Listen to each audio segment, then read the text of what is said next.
nasaktan at di ko maintindihan ba't pa inaasam kung puro hirap at sakit lang ang nadadaanan.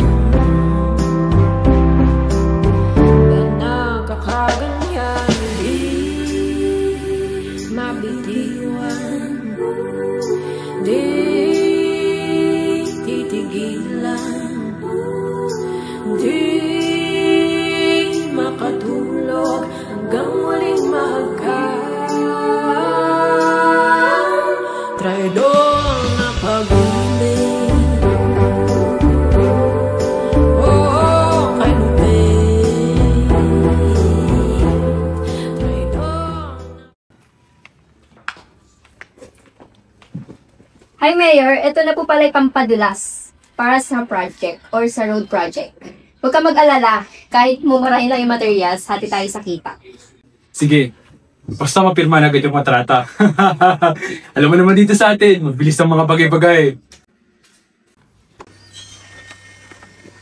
Ben, totoo ba to? Binabaliwala niyo ang pondo ng bayan para sa sariling bulsa? Hindi nakakatuwa yun!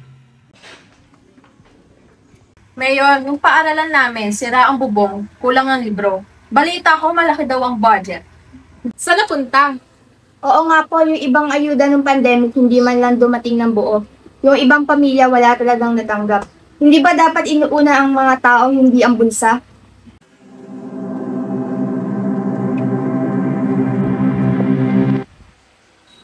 Mayor, alis na po ako, may tumatawag kasi sa akin. Hindi, ingat ka, Kansel. Mayor, alam niyo ba ang sabi ng Diyos?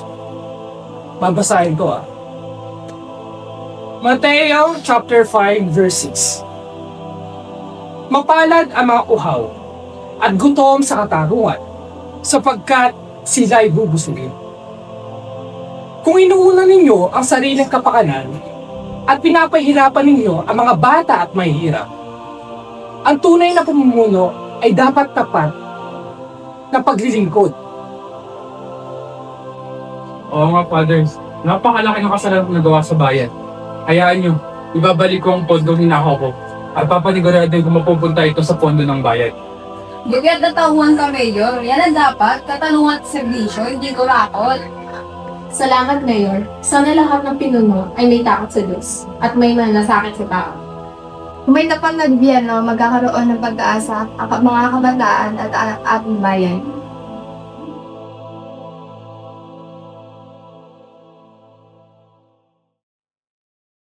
Korupsyon ang nagpapahirap sa Pilipinas, pero ang katotohanan at turo ni Kristo ang nagpapaunlad sa bayan.